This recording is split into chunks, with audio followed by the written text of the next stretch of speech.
Welcome everybody to episode 240 of the Lookout Podcast. I'm of course Meelz. I am here with none other than LJ himself. I'm scared to point the. All right, cool. It was the reverse. On my screen, you're pointing the right way. Yeah. I'm glad. Got LJ right here. LJ, what's up? What's good? How's it going, my brother? We're living. It is incredibly humid in New York City. It's been humid for like a week. They said it's equivalent to Amazon rainforest, which is not good. So yeah, global warming is really kicking our ass. But you know what? I'm not signing that petition. That street person is also asking me every fucking week in New York City. Come on, save the rainforest. It's like I'll be all right. Man, sign the petition, bro. That's all we need. But no, most of the time they be on some other shit too. They'll be like, donate $10. Do you have $1? That's what I say. Do you have $1 to donate? I'll be like, all right. I was like, all right, come on, relax. This is not a part of the deal. I got no cash on me. It's okay. We take credit card. We got 80 in the building as well. 80, what's up? Man, chilling. It's a good time. Weather's starting to cool down here just a little bit. That's good. Kind of. I don't know. It's too surreal. The lack of the summer going away is too. It's not fun. This has been an amazing summer. Nah, you know what?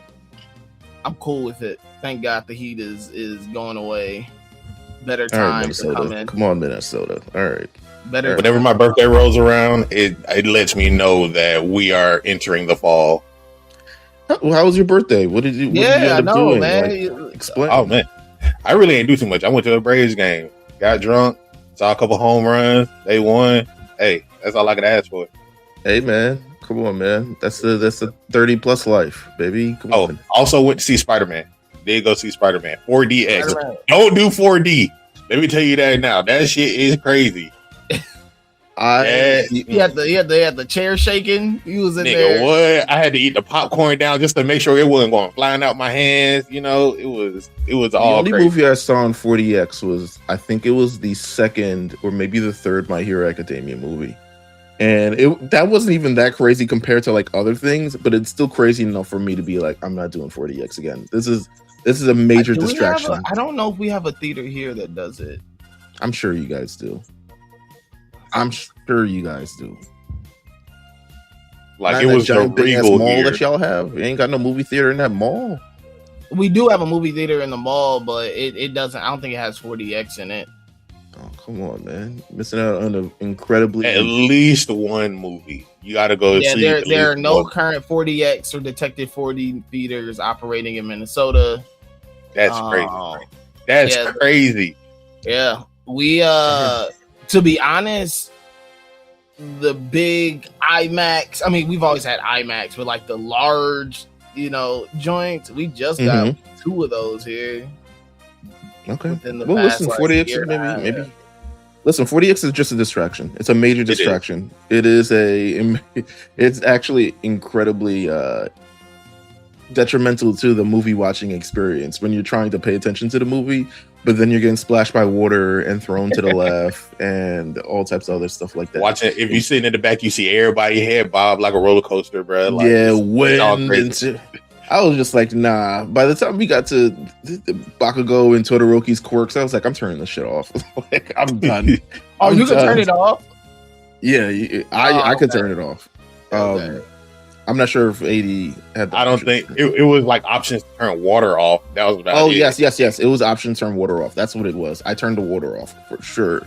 Because like I'm eating. Ew, that's gross. Anyways, like I don't know. Toilet water. Come on, man. Been clean. Oh, the same plumbing system. You got sewer water spraying in my face. It's tap water. It's not like it's filtered. It's not. This is not spring water getting sprayed in my face. No, it's not a setting toner. Get in. Sprayed in my face, man. I don't even know, dude. Movies like a nigga sneezing in your face gently, bro. Like, no. Yeah. It's like that. It really is. So this week we have something incredibly special, of course, for the Summer Kame House fan. We are going over LJ's pick, Ace of Diamond. On the episode, I would just like to say, and this is going to be incredibly surprising, this is the first time we've done a sports anime on the Lookout podcast. It is Lookout history of the first time of us actually doing a sports anime. We have not done. Damn, we haven't done any. IQ. We haven't done no IQ. No, Haikyuu was on the list. It was on the short list for this summer.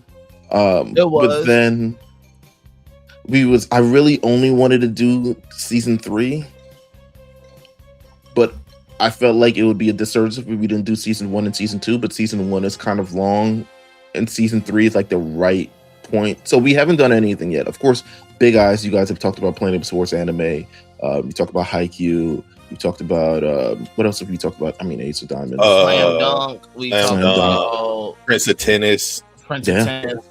We talked about. We're missing one. I think we lightly talked about Kuroko's basketball, and then we did like mention Ippo. And then I mean, we gonna count Blue Box because we talked about Blue Box a lot. Yeah, we didn't do Blue Box, and you know. Listen, there's a lot of shuttlecocking. There you go. Shuttlecocking is hilarious. If I could name that the episode, I would, but I can't, unfortunately. But shuttlecocking is it was a shuttlecock or shuttlecock, whatever it is. No, it's definitely shuttlecock, but shuttlecocking is definitely a name that might get this episode flagged. So it just is what it is. But with that said, this is the first time we've covered any sports anime on the podcast, so shout out to that. In 240 episodes of the podcast. What else is this notable for? There was another thing that was notable for, but nonetheless, I digress. We got a bunch of new stuff, so I want to cover news very, very quickly before we get into this episode. I want to get into all the good things. This week in news, My Hero Academia's Horikoshi writing a one-shot called "Don't Laugh at Me, Shijima." We would have covered it, but it comes out officially like as we're recording this. It'll probably be out in like the next 10 minutes on Shonen Jump. So we haven't read it yet. So maybe if it's good. I've heard mixed reviews, but also I hear mixed reviews on anything Horikoshi does, to be honest with you. But it's good that he's getting in the booth. It's good that he's getting back with the pen. You know what I'm saying? I think he's one of the best artists in Weekly Shonen Jump, and he does it every week when he'll for the My Hero Academia episodes when he draw like a sketch or something along those lines, and it was beautiful and it was amazing, and I'd bookmark it and I'd like go about my day and then I'd go back and look at it. So he's writing another anime. It's supposed to be horror, supposed to be something related to that. So I'm interested to read it. I've not read it yet, but you know, shout out to the Goat Horikoshi for continuing to do one shot. Shout out to Shonen Jump for forcing niggas to do one shots. It's good that he is it's good that he is coming back doing this thing, and that they're like, nah, you ain't sitting down and resting for too long.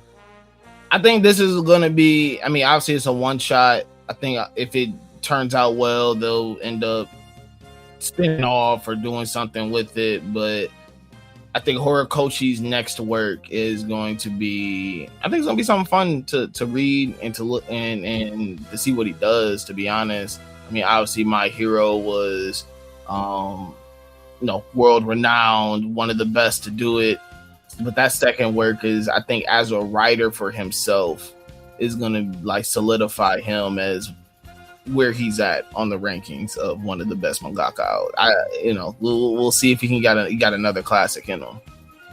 I want to see if he can do the Fujimoto thing and write like a movie form one shot, like like write it a little bit shorter story, short form. They can release it on the Shonen Jump app or whatever, but just something that's more concise. I feel like that's what this should be. Like I said, we don't know what it is, but tell a whole horror movie. You know what I'm saying? I would like to see him try that. I don't know. I mean, I haven't read any of Horikoshi's work other than My Hero Academia, so I don't have like anything to gauge. Like, I think with Fuji, go ahead, AD. I was gonna say like he has only one other one. It's called Barrage, but like it got canned, it got axed. So that's really all it is. So I haven't read anything else, and that's another good point, because like with Fujimoto, like there's so much other things you can kind of like dive in to really get a gauge of how sick he actually is. But with this one, you can't really get that. So I'm interested to read it, just kind of see where his mind's at, see where everything's at. So new one shot, Shonen Jump. Use the app. You pay $2.99 for it a month. It's probably $3.99 coming up next year or something along those lines. You know how they be. And yeah, tap into that. Speaking of manga, another manga platform has emerged, courtesy of Shueisha, Manga Million. Not sure if anyone has dived into that, but Manga Million is a new. Let me see. I actually haven't signed up for it. Go ahead, AD. As far as I know, it is the newest platform from Shueisha and Shonen Jump that commemorates like the 100th anniversary of Shueisha. So they have not all, but a large amount of their titles from like Weekly Shonen Jump from like the 60s to now. Young Jump, which is like the seinen platform. Jump Squared, all of those different things. So they got things like Blood Blockade Battlefront, that's on there now. Gintama, which hasn't been on the regular Shonen Jump app. I think they got like Bobo on there or something. It's like a bunch of the older from like 60s to even like the mid 2000s hits, like even Hitman Reborn, which I haven't even seen on the Shonen Jump app, and I feel like that should be like one of the ones that should be on there. That's on there right now. Okay, I see what they're doing. Listen, they said let's keep the money in the crib. You know what I'm saying? So they got them on there, right? It's not the full works, but yeah, it's like the first 10. Yeah, maybe it's like the first 100. 10. Yeah, like they got Captain Tsubasa on here. It's the first 23 chapters.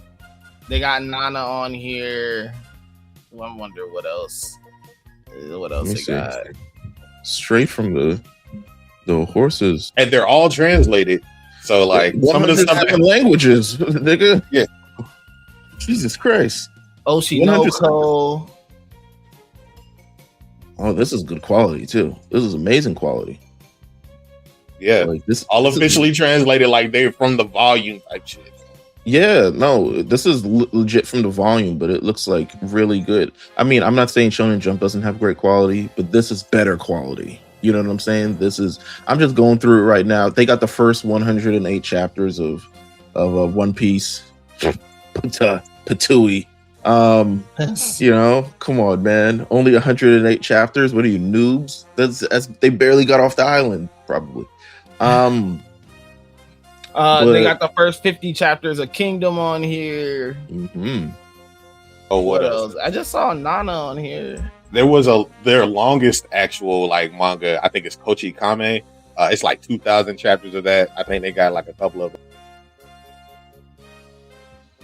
They got a lot. Listen, One Piece, Hunter x Hunter, Naruto, Jujutsu Kaisen, Dandadan, Gintama, Demon Slayer, Bleach, Chainsaw Man, Gantz, Death Note. Hokikaido Gals are super adorable. Sakamoto Days, Taco P's Original Sin, Kaiju Number 8, JoJo's Bizarre Adventure, Oshinoko, One Punch Man, My Hero Academia, Mashal, Haikyuu, Look Back, Spy Family, Chain Soldier, Yu Yu Hakusho, Golden Kamuy, Kagurabachi, Tokyo Ghoul, Summertime Rendering, Captain Tsubasa, The Promised Neverland, Boruto. So Yu-Gi-Oh! They got everything. I mean, they got, if you're Shonen Jump and you're incredibly close to that, they pretty much got it here, even though they don't have all the chapters. It is an incredible amount of languages, like 11 languages, 18 languages, 16 languages, 25 languages, 107 languages. If you there, I mean, if you speak another language, they might got it. You know what I'm saying? So step up your, what do you call it? Something. Your Duolingo. Yeah, Duolingo. Sorry, yeah. I'm the Rosetta Stone. Rosetta Stone. Oh my god, I'm old school with it. Step that shit up and head over to Manga Million. They literally have 1 million fucking manga here. Next up, Kaiju Numbers 8 miniseries Naruto Week at Work will premiere on September 5th for a 4-week adventure. I love it in terms of just like being a stopgap between this season and the next season. I love when anime kind of like continue to put out content while it may not be like, official. It is a side story, but it was adapted in a manga and now it's going to be adapted in anime form, but it is a side story, but it will be in the stopgap between Kaiju Number 8 Season 2 and Season 3, which I'm assuming is going to be the last season, probably be split up in some cores, maybe. but might not be. I don't know. It's just action at this point. Yeah, Niggas I just know. fighting. I'm gonna say what. I mean, they could knock that out in 12 episodes, maybe 14. Yeah, I would say that closer to that. Don't make it a movie. We're not gonna go see it. But No. An hour-long special. hour-long special. There you go. Yeah, but don't make it a movie. I'm not gonna go see. Yeah, Crazy don't make it a Number movie. You know, an hour-long special really is just like 45 minutes, 47. Yeah, 37, dude, with commercials. With commercials. And the first 5 minutes is a new thing, a series of something. But definitely looking forward to it. So Anime NYC is coming up in 2 weeks. Actually, the weekend that we record our next episode, which will be the finale of Summer Kame House, Yu Yu Hakusho's Chapter Black. That's the weekend of Anime NYC. I managed to get a reservation for the Kaiju number 8 panel, so we'll see. I'm sure they're going to show one of these episodes there. But I'm looking forward to just scoping out the scene since they denied our press thing. Didn't talk about that. Didn't make a big stink about that yet, but you know, we got time. And yeah, we'll see how it goes. But looking forward to that. And final bit of news, Digimon, of course, new franchise, new series coming in 2027. They say can't stop, won't stop, the money won't stop, so neither will we. But they did have a poll recently and asked fans the best episodes of the first 4 seasons of Digimon. Are you guys interested to know the results? Yes, absolutely. I want to know. Okay. Digimon Adventure 1, what do you think are the best episodes of that season? Episode 1. Continue. What That's is a really it? good 21 when he goes back to Earth in that dream state or whatever. 21 is the one of the ones picked.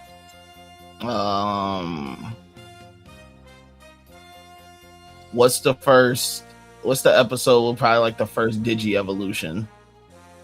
That's the first that might be the first episode. Is that first episode? I think so, or second episode. The Greymon comes out really early.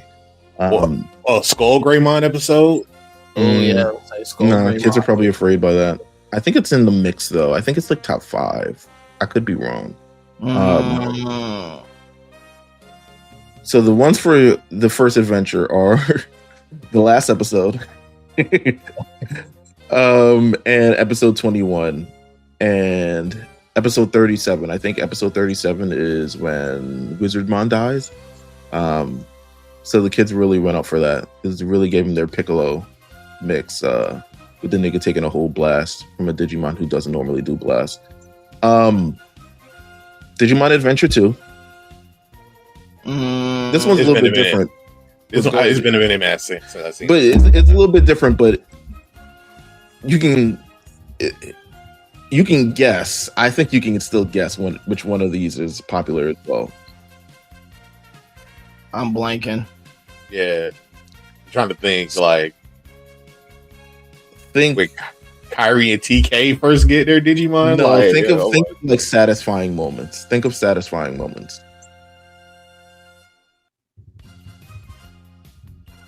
Nah, I can't think I'm about blanking. Yeah, I'm it. blanking. Yeah, So one of the picks is the last episode. of course. Because million points of life where everyone gets their Digimon friend. The next one is episode 21, which is also a good one. It is Wormmon sacrifices his life to give Manga Angemon the strength to defeat Chimeramon. Wormmon dies, and Ken realizes that the digital world is real, and he gets defeated. It's a Digimon Emperor getting defeated and kind of like figuring out who he is, which is a really good episode.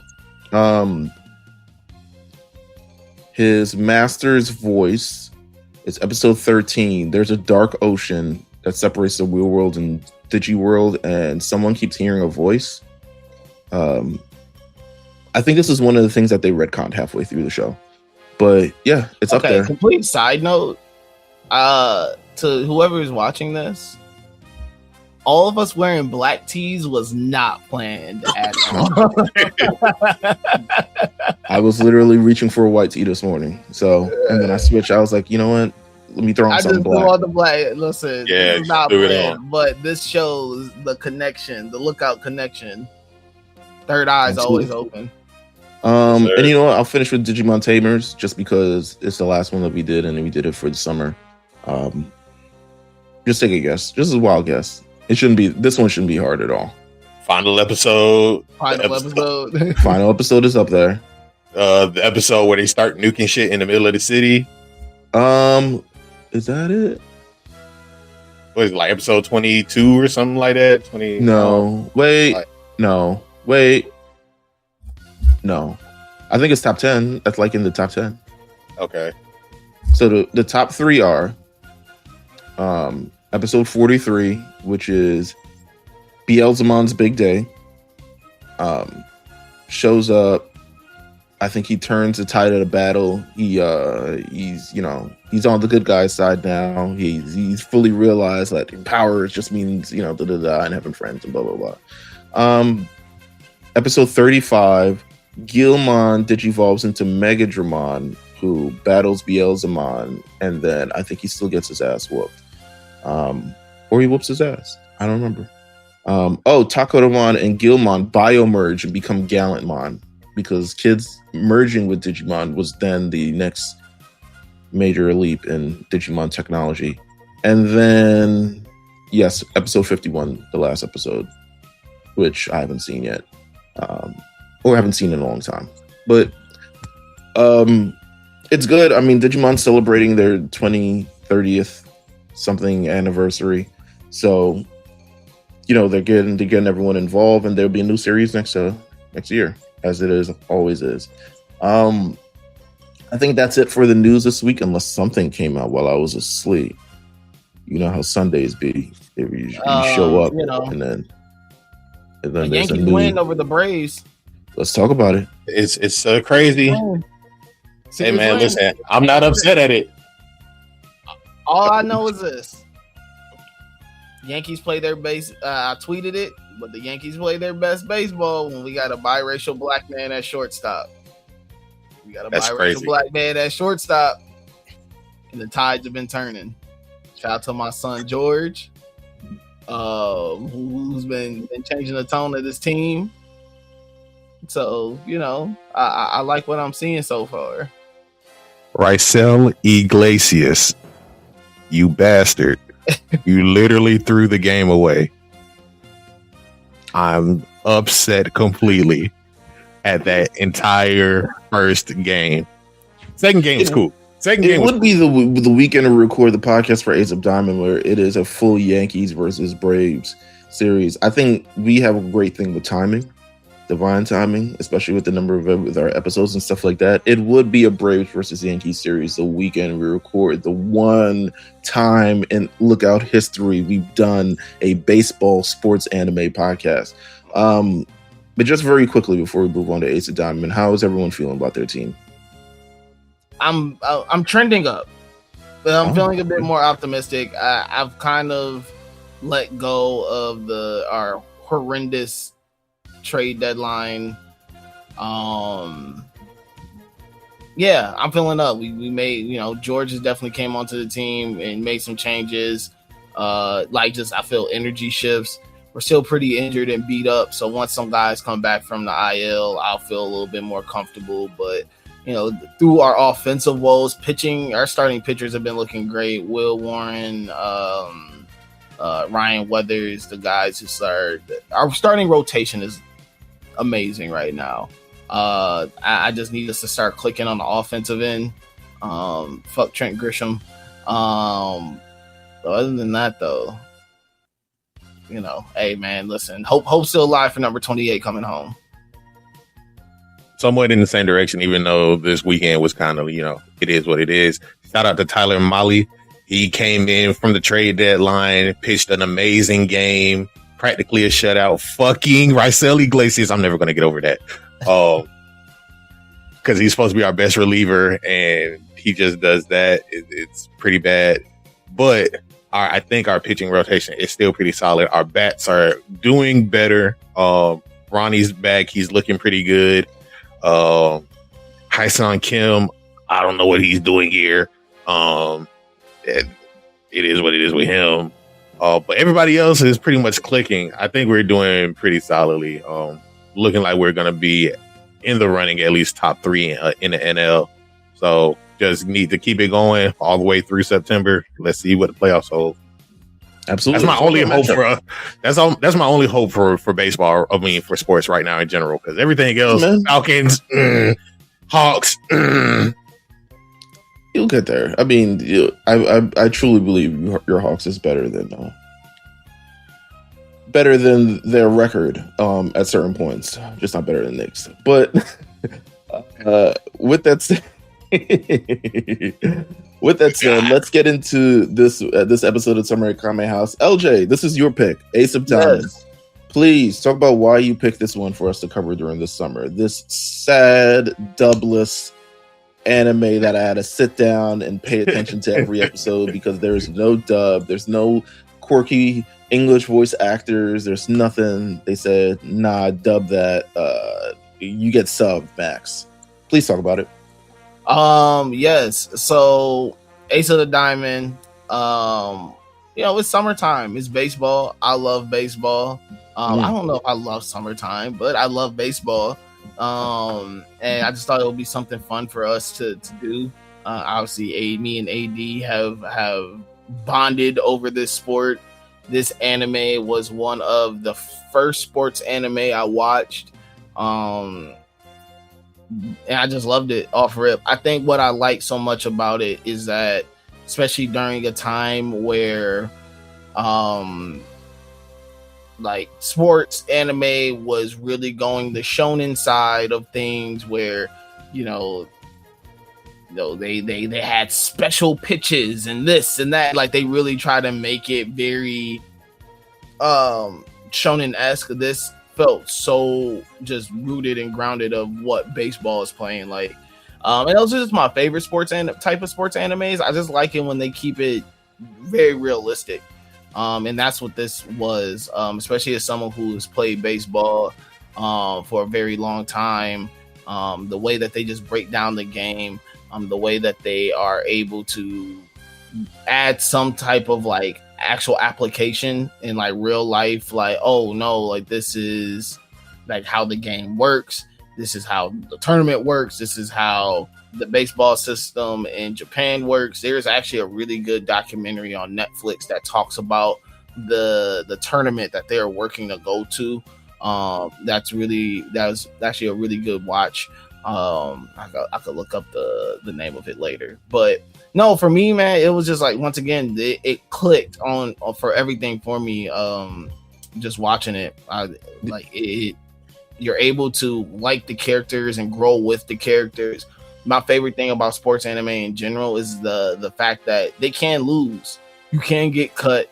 People do have to move on. Like, they can't just stay around forever, especially with an anime that has run as long as a Ace of the Diamond. Like, you see the third years graduate, you see the second years reach their third year, so you walk through them with this.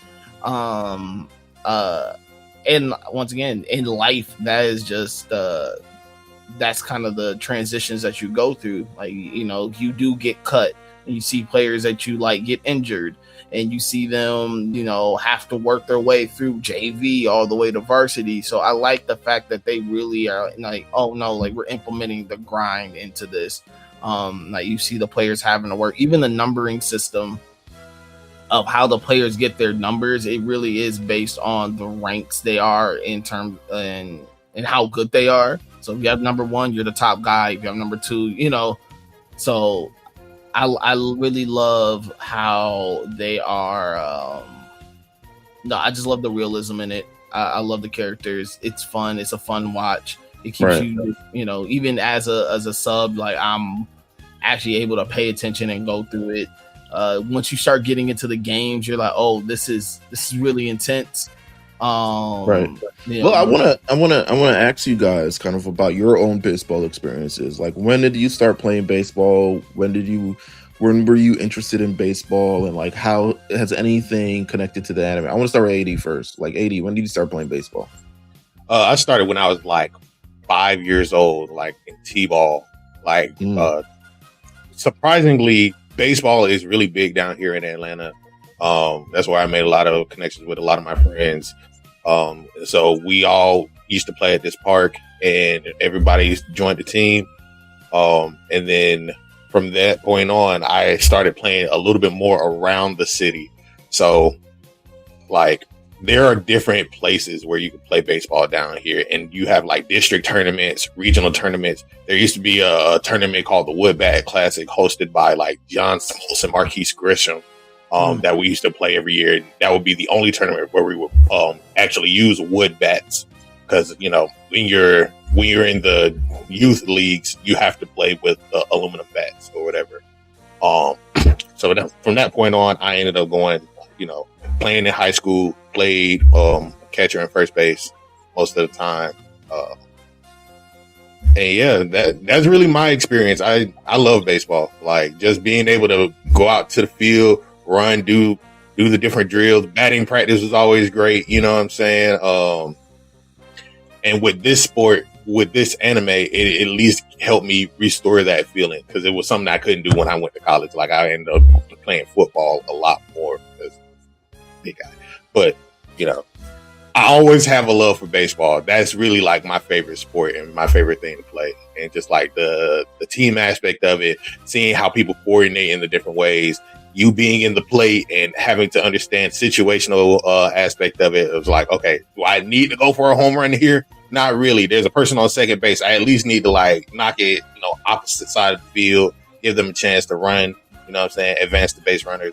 Learning the different aspects of it as you get into the different, as you go up in leagues. So when they add stuff like, you can't steal, you can steal, you can get a lead off, necessarily can't run home, just to protect the players and help them understand the fundamentals and everything like that. It's been, I love baseball. It's an amazing sport to learn and, help kids grow. LJ, what's about your experience? Yeah. Started off real young, T-ball. There was an inner city league here called Midway Baseball. My actual uncle, he was the in charge of the league, but my uncle Bill coached Paul Molitor. He coached Dave Winfield. Close to him, Steve Winfield, Dave Winfield's brother, was my coach growing up. He coached Joe Mauer, who's also from here. So I've just been around the game, just immersed in it since a child, and just continue to play at every level. It was just my life, especially, I come from a very basketball family. So I was kind of the one that went, different direction. But even my grandfather, he played at the colleges here. That's how even my Puerto Rican family even ended up in Minnesota. Him playing at McAllister. My great grandfather, he played in the St. Louis system, Cardinal system. So, played professionally in Puerto Rico. So, baseball is just in my blood. I love it. I breathe it. Was able to play through high school. Got a chance to play a bit in college. I pitched. And like AD said, I think it's something that, it's sad to see that has died, especially for young Black kids in the city. Is, growing up, we would during the summertime, people had their own bats and gloves, and we would all go to the field and we'll just go play. And you don't see much of that now. Baseball, especially youth baseball, has really priced kids out. It's just not as available anymore. And it's this thing of like, now everybody's paying for personalized training and this and that and that and this. I think we see a lot of that happening in youth sports in general, but really in baseball, and that's probably why there's been a real decline in young Black kids even playing it. And it's a grind too. Especially being in Minnesota, like we only have a certain amount of we only have a certain amount of time where we can't be outside playing the sport on a consistent basis. But no, baseball is just something that's hilarious.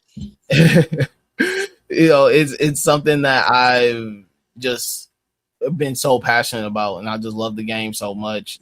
Growing up a diehard Yankee fan, just watching those teams and being outside trying to recreate the Derek Jeter backhand throw every single time. Yeah.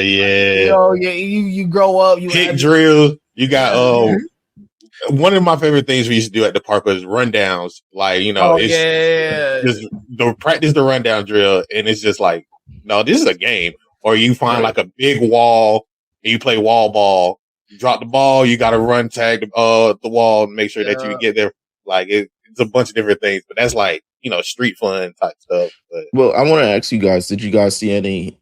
Do you guys relate to any of these moments in the anime? Because this I'll say this kind of talking about Ace of Diamond itself. It's a story about an extremely gifted. I would say Saramura is a extremely gifted pitcher. He has a kind of a wacky pitch, but it's still like one of the most elite pitch. He wants to become essentially the ace of this new team that he's on. He goes to a middle school. He has his final game. The catcher drops the ball on a crucial play. It ends up kind of like ending his middle school career, kind of being soured. He gets scouted by a powerhouse, Saido High. Sato. And he wants to become the ace of the team. But now he realizes that while he was in middle school, he's at like this certain point where he's one of the best players on his middle school team.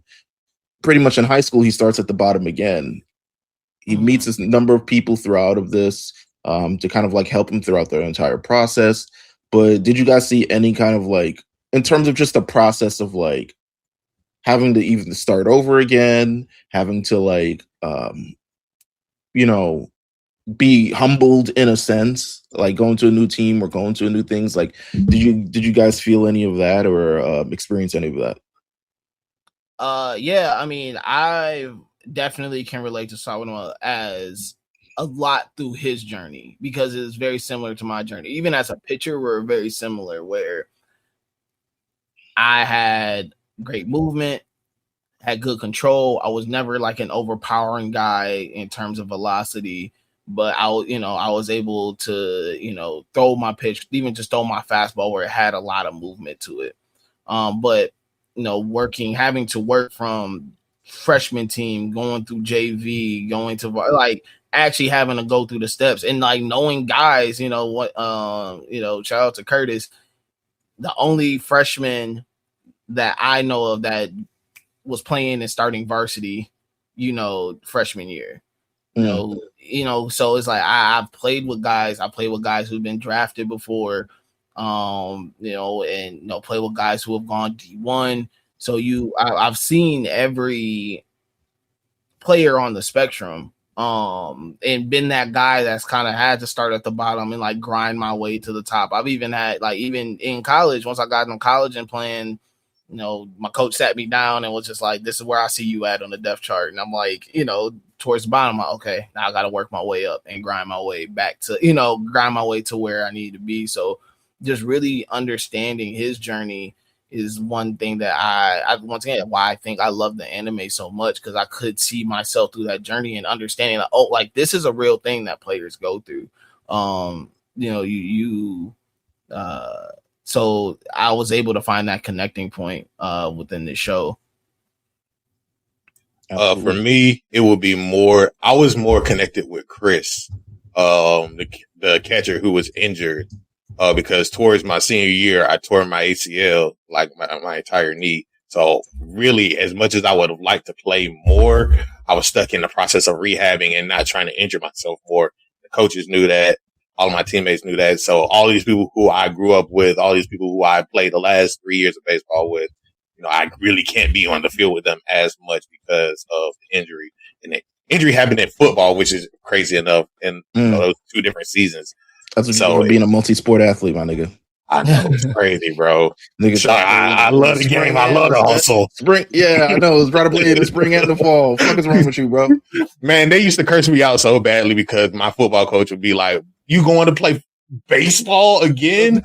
Bring your ass back down here." And I'm like, my mom up in the stands like, "No, come on. You know what time it is." I'm like, oh my God. I mean, that's a great problem to have. You know what I'm saying? Yeah. Like, but But finish the point if you. Oh no, it was just I connected with Chris a lot because of the rehab process. But like one of the other characters who I really enjoyed connecting with was like, what's his name? Maruko, who is the big guy who messed up a play and he got cut and put down a second string and he ends up rooming with Sawamura. Just because I was also a first baseman. So just seeing his grind and what he's like focused in on trying to like make it back up from the ground up. And we see him like that from like episode 2 or 3, trying to put himself back in the game. I really like his character. So explain this to me, because of course I'm the only person who I haven't played any sports, to be honest with you. I watched wrestling as a kid. I tried to play basketball once. I think I was like decent in 8th grade, and then I just stopped playing because I got to high school and everyone was insanely better. Handles, all types of other ridiculous shit I could never do. I was the guy, like I was the Josh Hart guy. I was the hustle guy. Ball going out of bounds, I'm jumping in the air and throwing it and slamming myself against a wall or something along those lines. But with that said, I want to ask about this concept of a battery, right? Because it's something that's explained through a show. What exactly is a battery? The concept in baseball, because again, I don't watch baseball at all. Okay. So what is the concept of battery? A battery is really the communication between the pitcher and the catcher. Yeah, so it's just a duo. Yeah, it's a duo. It's that charge between the two. We got to connect with each other. Mm-hmm. And how does this play in the series, by the way? So with Saurama, as you see in junior high, he was better than all his friends, and his friends just played on this team because they're like, we obviously know that he's passionate about this. Like, let's just make this team so he can do what he can do. Right. His catcher though wasn't able to actually catch his pitches properly. Mm-hmm. He was just kind of behind the plate. So Saurama couldn't pitch at his full potential. What got him to settle is, the scout was there and she was just like, that final pitch I saw, that was like the time where I saw you just unleash 100% of your you threw that fully 100%. And I know that you probably haven't done that all season, but you knew that the game, everything was on the line and that you needed to do that. Mm-hmm. But the concept of a battery is because for most pitchers, unless you are the elite of elite talent, your catcher is calling your pitches for you. He's locating them and he's telling you what pitch to throw. And it's that trust between the catcher and the pitcher that create that battery. Like, I'm trusting that you're telling me to throw slider, backdoor slider here, slider on the outside, change up down and low, fastball high, in the corner, like whatever it may be, you're trusting your catcher. And not only that, your catcher is trusting you to do ball placement. Like, you can't leave it hanging high. You can't throw it in the dirt. He's trusting you to place it right there in the glove. What's the best battery, I guess, connection that you've seen in MLB since you've been watching MLB? Ooh, the best I've seen? Yeah.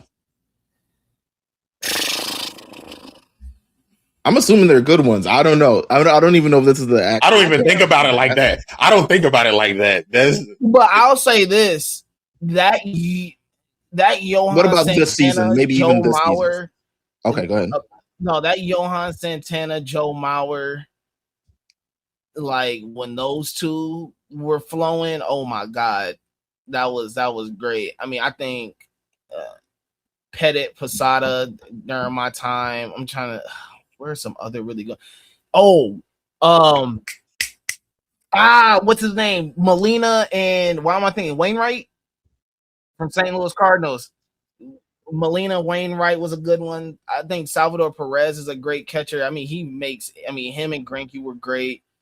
Buster Posey, Bumgarner. I grew up on like Brian McCann down here, That was another really good one.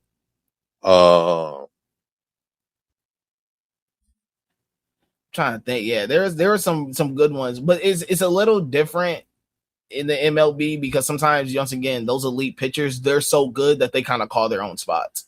Or they can't call their own spots. Like Javi Lopez was like one of the ones that I grew up with. Yeah, Javi. He was really good.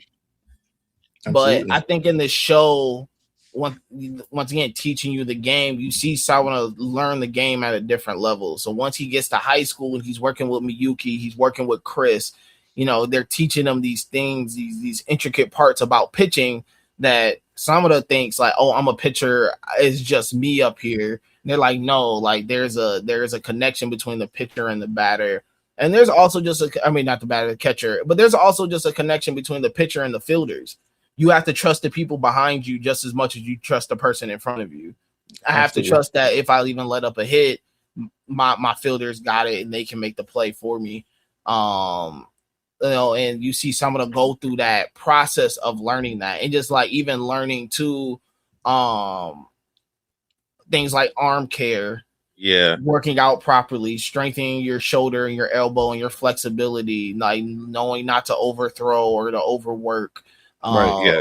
Not only that, as you get through the show, you have to you see him work with Miyuki and Chris on developing their pitches better, and not just him, but his rival Furia, who's also in the same year. But I was just about to talk about that. Like his rival Furia, like it's an experience where it's like you're trying to become the ace, right? You're like, okay, I can become the pitcher. I want to be that guy. But legitimately, there's another first year on the team with an incredibly great pitch. So now, not only are you playing with this person, but you're still in competition with this person. He's not necessarily the antagonist of the show because they're on your team. You know what I'm saying? He's not trying to sabotage Satomura or anything like that. He's just trying to be the best pitcher he can be, and Satomura is trying to be the best pitcher that he can be. So again, that development needs to come into play. If he's really trying to become the ace, if he's really trying to become that guy, he needs to become better.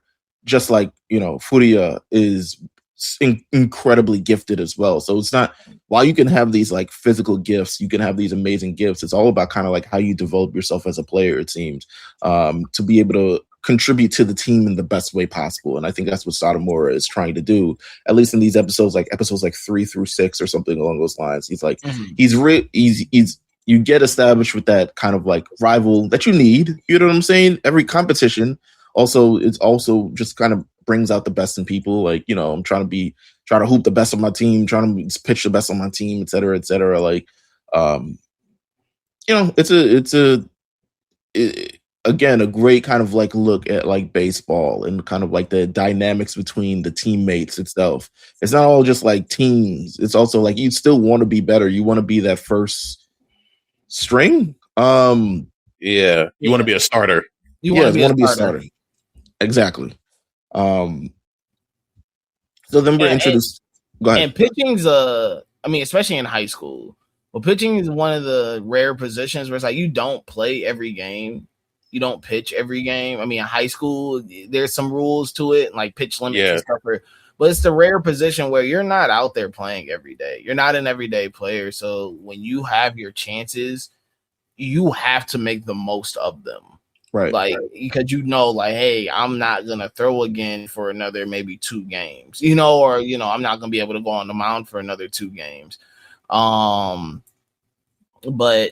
kind of going through that process, though, and you bring in a Furia, he has to learn, like, although he's so naturally gifted in this, like, there's still a mental aspect of it that he has to get through, and that's kind of later episodes.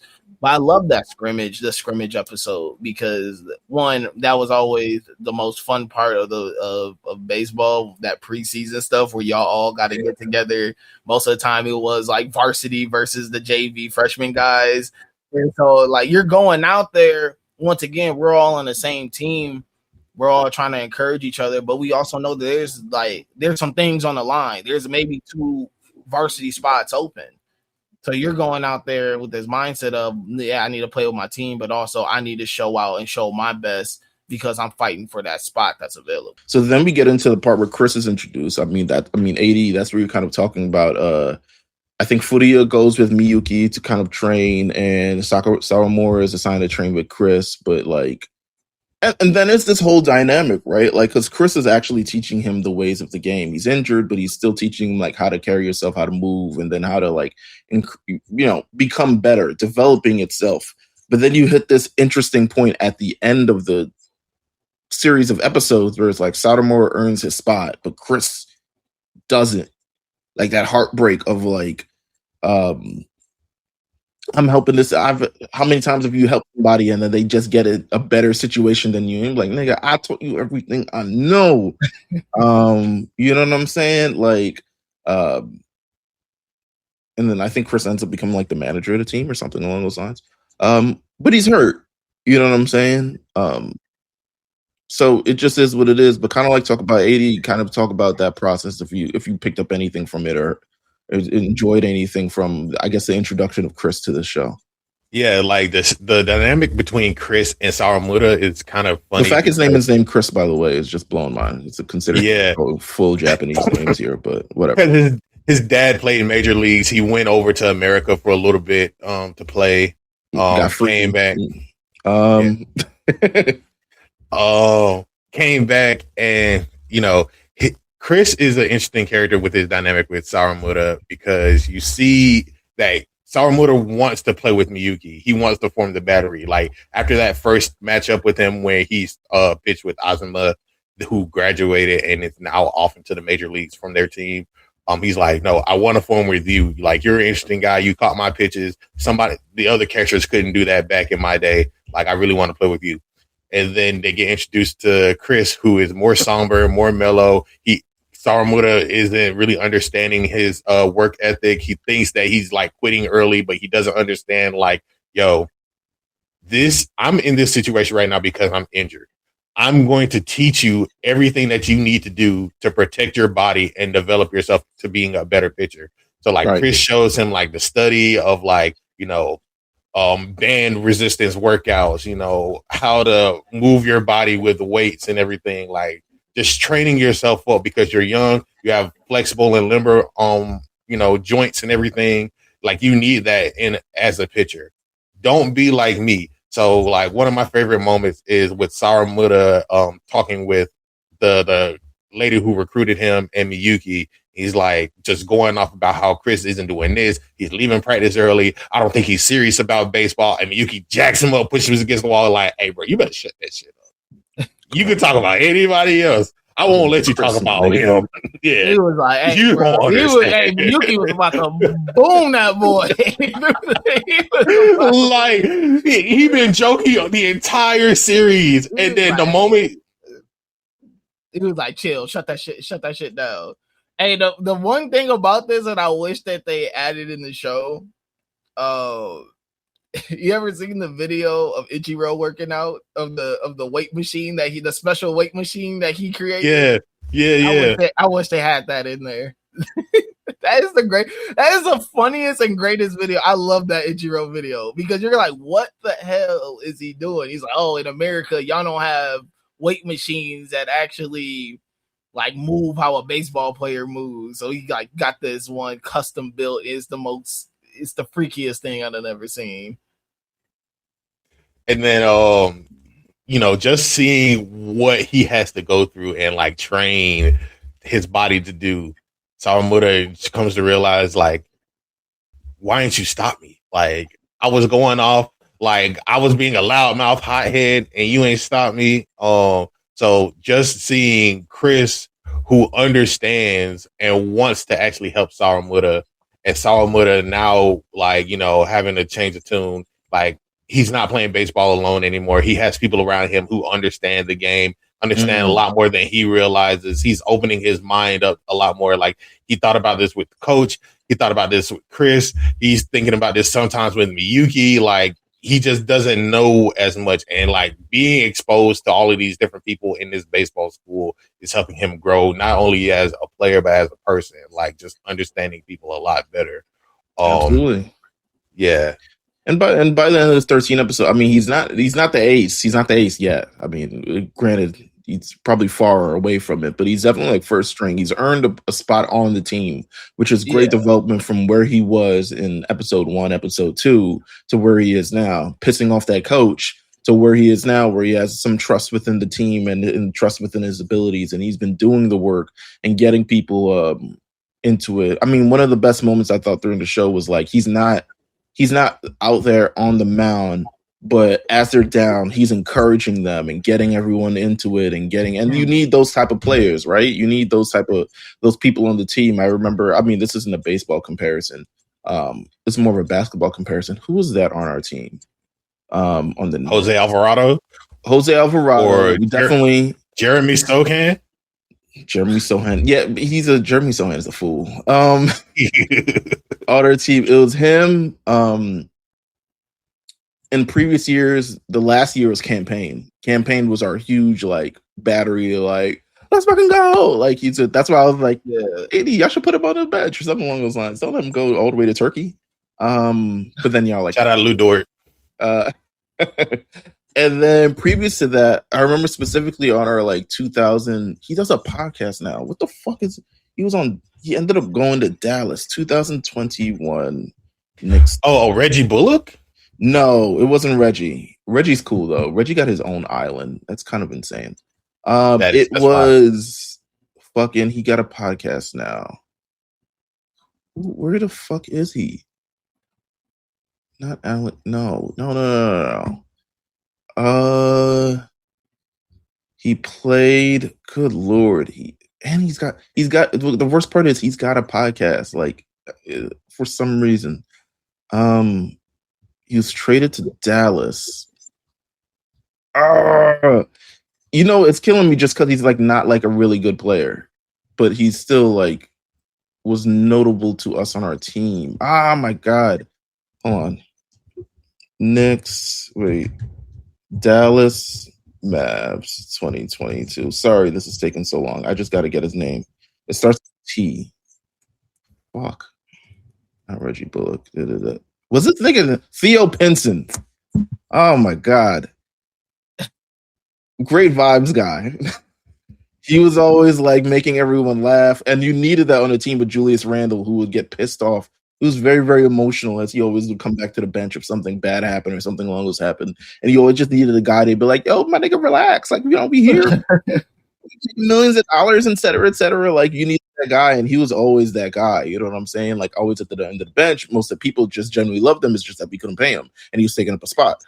Apparently from like Taj Gibson or something along those lines, but like he was taking up a spot or something. But Theo Pinson is like, I can't lie, that's a pull right there, bro. But he was, I remember it just because he was always like the guy on our bench, clapping, giving energy, doing all that other stuff. In Yankees baseball terms, that was our Nick Swisher in 2009. Nick Swisher was our energy guy. Now, he did play and he started, but like Nick Swisher brought that level of energy. You're like, all right, like I can overlook you hitting 247 because you brought all the other things. Exactly, and I guess Jose Alvarado is definitely that on our team now, which he's in the rotation. Like, but he's just like, you need those people to constantly like bring people back up. It's so easy to get down when you're down. Maybe even like a team at multiple games in a row, you throw in multiple games in a row, but you need those guys to come back up. And he ended up being that guy, which kind of like helped prove himself to the team a bit even more. But through these first 13 episodes, I mean, this is a great arc in terms of like establishing like, yo, he's this guy, he wants to be an ace, he's doing the work, he's building it up. LJ, I want to kind of switch this over to you. I have two questions for you. First of all, the series was just like kind of like brought back a bit. Yes. I think one of the main reasons why this one wasn't dubbed because of how many episodes it was on a weekly basis, that they just like, I guess it ended up being too costly at the time. The series that we're watching, the first series that we're watching came out in 2013. There's a new series in 2026. Have you watched it? Are you into it? Like, does it continue the journey? Like, what is this 2026 series? Yeah, so it does continue the journey. It really picks up where this season, or I guess not like this season, but the series ended. I think the manga ended. The manga just ended too, right? Yeah. The manga ended like a few years ago. Yeah, I was gonna say it was recently where it ended. But no, they pick up the journey, and you're right back in it with Miyuki and all of them. I mean, Miyuki plays a real big role in this kind of revival of the series. Once he's a fan favorite, but he's reaching towards his end of high school playing career too. So they you're kind of like anticipating the fact of like, oh shit, like this is the last ride for my guy. But no, the new series, I mean, once again, a great revival of it, and I think in an era where we're not getting many sports anime like this. Sure, this is very much needed. I mean, we have Blue Lock, but once again, that is so shonen-y where I just can't get into it. Yeah, it's too dramatized for me. Yeah, it takes away from the sports to just become shonen. Yeah, more shonen. Yeah, and then I mean, I think Aoashi, I mean, one of my favorites too. I wanted to ask you, is this a top 5 sports anime? Oh yeah, absolutely. Question. Yeah, absolutely. What makes this a top 5 sports anime, if you don't mind me asking? I think just the level of popularity it has, the story that it tells. I mean, when you're looking at something like Ace of the Diamond, you have to put it in the same realm as a Slam Dunk. You have to put it in the same realm as a as an Ippo, because I think other iterations. I mean, Major is another really good baseball one. What's the other baseball one that I can't think of right now? There's one series that hasn't gotten adapted called Rookies. Rookies is really good. It's good too, but even I just don't think. Or Oblivion Battery. That's what it is. Oblivion Battery is another one. But I don't think even Major, as good of a show it is, just kind of has that pull factor that Ace of Diamond has. Like Ace of Diamond, although it doesn't try to lean to the shonen stuff, you know, it still has some playfulness to it. You still get to grow with the characters outside the field. You see them growing off the field. It's the same with Slam Dunk. What made Slam Dunk, I feel, so popular is that it really treated the game of basketball with the level of just like respect and just the level of like, no, this is what high school basketball is like here. But also too, you see them grow off the court, and you see their challenges off the court and the things that they're dealing with off the court. But I think that, yeah, Ace of Diamonds for sure has to be. I mean, you got to throw it up there. I think Haikyuu does a really great job of this too, where obviously the game of volleyball is the vehicle, but you really do get to learn those characters outside of what the sport is, and you see how their challenges may be off the court influence them when they are playing. There's Absolutely. a level of grit, there's a level of grind, there's a level of like, no, I'm playing for something bigger here because I have this going on. So, and you look at all the characters, there's multiple. As you get deeper in the series, you start seeing like, oh, there's like a multitude of characters, even on other teams that you start, you really start growing to learn and love. I mean, we didn't even get to Mai. Raichi. We didn't get to Raichi. We didn't get to Mai. We didn't get to some of these other guys yet, but once they get introduced, you're like, oh, this is how real rivals are made. Absolutely. Like this is how real, like, oh, I gotta push harder because it's not even, I feel that the guys around me that I'm playing with are good. I'm playing against guys who are dogs, and you're like, oh no, I gotta step my game up. So absolutely. Yeah. If you had to put together top 5 anime, top 5 sports anime in no particular order, what would you say are the top 5? Ippo, Slam Dunk, Ace of the Diamond, Haikyuu.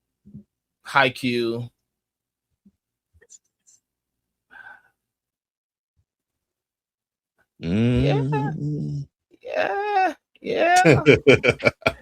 Prince of Tennis. There's a point of Prince of Tennis. The thing with Prince of Tennis is that you watch that and you're like, oh, this is very early 2000s. Yeah. Like you're like, this is very early 2000s. Is Blue Box a sports anime? It's more of a romance anime, isn't it? Yeah, I'm not gonna consider it a sports anime, but there's Yeah. sports aspect to it. I think it's more slice of life Yeah, romance because I think the biggest thing in there that the high school drama. it's the high school drama, love stuff. But it still incorporates. I think it still incorporates development as players. A lot of the things that you said, like players coming in, coming out, getting to the next level. Like it's a romance, and I think it is a romance, but it's very much like built by the sports. It is. It's like the female, like I guess lead, incredible basketball player, the male lead, shuttlecock, or whatever player that he is, Shuttlecock, man, shuttlecock, whatever. But both of them, I guess, find respect for one another through their passion in sports. It's and you know, Taiki has so much admiration for Chinatsu. Yeah, so much admiration for her because of how she done. Also, apparently, she fine, fine shit. Hey, nothing makes you play harder than fine shit in the stands. Yeah, you know what I'm saying? Like, imagine you start trying to do moves you ain't never done before. Hey, man, you know what I'm saying? He became the ace in a sense, just based off of that. And she retired from ball, I think, or maybe she going overseas. I forget. Thank you, police siren. I'm trying to think number 5. I mean, as much as I want to throw Aoashi right there, it only had one season, and season 2 is coming. I can't wait for it. But I mean, the manga is absolutely amazing, though. Kuroko's basketball? Can we? I mean, that winter tournament arc. It's yeah. So all right. Yeah. The top 5 are LJ. Top 5, no direct order. Top 5 are Slam Dunk. Ace of the Diamond. Haikyuu. Ippo. One more. It's that 5th one. I'm Captain Tsubasa. Goddamn, like yeah, there you go, Captain Tsubasa. Thank you, Captain Tsubasa. There we go. I'm like, there's something in there, Captain Tsubasa. There we go. That's gonna be it until Aoashi gets, I think, 2 more seasons. I can throw it on there, but I think that could be it. Y'all can argue me what that 5th one's gonna be, but that those first 4 are solidified. There's nothing that's knocking those off. Mount Rushmore. Yeah, Mount Rushmore for sure. Those 4 are it. Absolutely. I can't think of. I mean, the 5th one, we can ask that. We can. That could be the Twitter question. We can have the 4. We got the 5th blank spot open, and be like, what's on that 5th spot? Absolutely. All right. Well, thank you guys, of course, for always listening to us on the lookout. We're here, obviously, every week talking about different anime. We just wrapped up. Are we still got more Big Eyes, or are we wrapped up on Big Eyes? AD and J will be doing Toriyama. Yeah, Big Tori.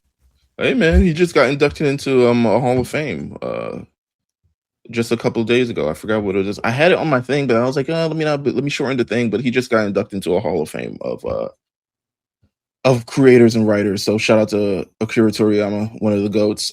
So we have that coming up.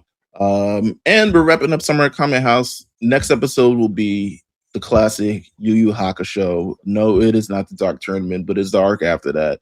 Chapter Black. Set your cassettes ready. Get your cassettes ready, because we here. So much to go through. So much great artwork.